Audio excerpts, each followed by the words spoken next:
فائزہ اور فیضان چھت پہ بیٹھے تھے۔ ٹھنڈی ہوا چل رہی تھی۔ عین ممکن تھا کہ بارش ہو جاتی، اور ایسا ہی ہوا۔ ایک دم سے بادل گرجنے لگے تھے۔ زوردار بارش ہونے لگی تھی۔ فیضان بھاگ کر چھت کے نیچے جا کھڑا ہوا تھا۔ فائزہ بارش میں بھیگ گئی تھی۔ آج فیضان کو فائزہ بے حد پیاری لگ رہی تھی۔ اسے پیار ہونے لگا تھا۔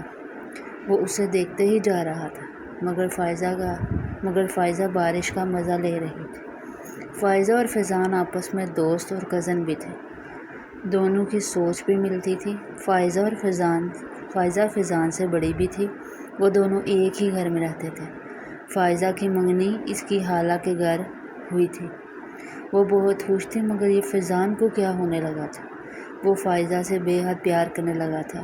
وہ کیسے فائزہ کو بتاتا، جبکہ وہ جانتا تھا کہ فائزہ کسی کی امانت ہے۔ وہ جانتا تھا کہ اس کا انجام کیا ہوگا۔ آخر کار اسے نہ ہی سننے کو ملے گی، مگر وہ اپنے دل کا کیا کرتا؟ وہ اب فائزہ سے دور رہنے لگا تھا۔ وہ فائزہ کو دیکھتے ہی اپنا راستہ بدل لیتا تھا۔ فائزہ یہ بات نوٹ کرنے لگی تھی۔ اب فائزہ کی شادی کے دن قریب آنے لگے تھے۔ فیضان کے دل پر جو گزر رہی تھی وہ ہی جانتا تھا۔ اب وہ گھر دیر سے آنے لگا تھا۔ فائزہ اس کا گھنٹوں انتظار کرتی رہتی تھی۔ وہ روز چھت پر اکیلے ہی بیٹھ کر آ جاتی تھی۔ آخر وہ دن آ ہی گیا جس کا فائزہ کو انتظار تھا۔ آج اس کی مہندی تھی، مگر فیضان نہ آیا تھا۔ فائزہ اسے بار بار کال کر رہی تھی، مگر فیضان نے کوئی جواب نہ دیا تھا۔ وہ صبح گھر آیا تھا۔ آتے ہی کمرے میں لیٹ گیا تھا۔ فائزہ نے اس کے دروازے پر دستک دی۔ فیضان جانتا تھا کہ دروازہ فائزہ ہی ہوگی۔ اس نے دروازہ نہ کھولا تھا، مگر فائزہ تو فائزہ تھی۔ فیضان نے تنگ آ کر دروازہ کھولا۔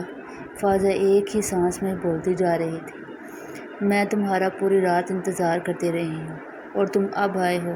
فیضان اس کا ہاتھ پکڑ کر اندر لے گیا تھا اور اس کے منہ پر انگلی رکھ دی تھی۔ فائزہ آج پہلی دفعہ فیضان سے ڈر گئی تھی۔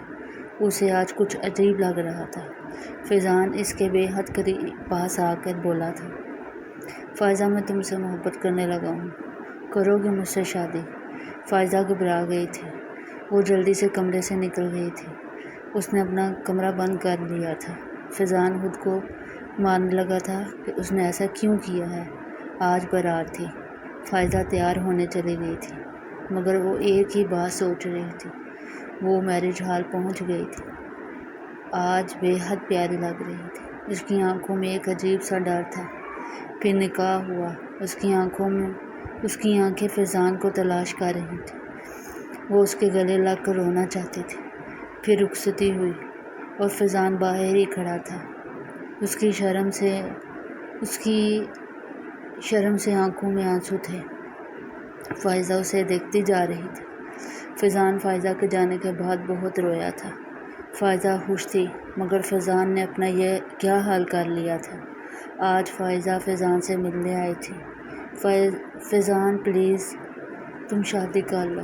وہ رو پڑی تھی، میں تمہیں اس حال میں نہیں دیکھ سکتی۔ اس نے فائزہ سے شادی کرنے کا وعدہ کر لیا تھا۔ کچھ ہی دن بعد فیضان کی شادی تھی۔ سب خوش تھے۔ آج فائزہ بہت پیاری لگ رہی تھی۔ فیضان اسے دیکھتا ہی جا رہا تھا۔ شادی ختم ہو گئی تھی۔ فیضان شادی کے رات گھر نہ آیا تھا۔ امارا اس کا پوری رات انتظار کرتی رہی تھی۔ وہ بہت سمجھدار تھی۔ اس نے فیضان کے رات نہ آنے کا ذکر نہیں کیا تھا۔ فیضان کو اب امارا اچھی لگنے لگی تھی۔ وہ جان گیا تھا کہ امارا ایک بہت اچھی لڑکی ہے۔ اب وہ دونوں خوش رہنے لگے تھے۔ فیضان پہلے جیسا ہونے لگا تھا۔